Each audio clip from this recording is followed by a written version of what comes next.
India is an unnatural state. It is destined to be divided into 7 pieces. These 7 pieces will become 7 independent and prosperous countries.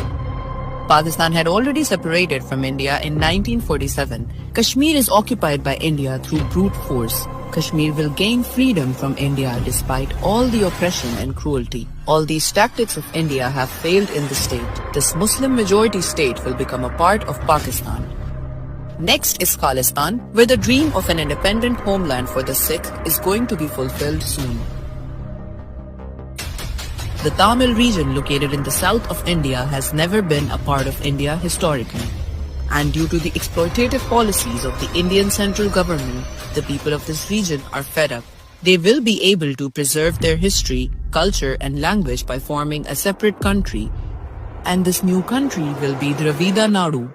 The people of Bengal never accepted the imperialist trick of dividing Bengal. The Brahmin racists of North India always looked down on Bengalis, and the brave Bengalis want eternal freedom from this hatred, and the new state will be Greater Bengal. The 7 states located in the northeast of India are known for their natural beauty and mineral resources, but the people here have been fighting an armed struggle for their independence for decades. The armed movement in Manipur and Nagaland is nearing its end. These states will together form a new country, the 7 Sisters. The majority population of Arunachal Pradesh and Sikkim is geographically close to China.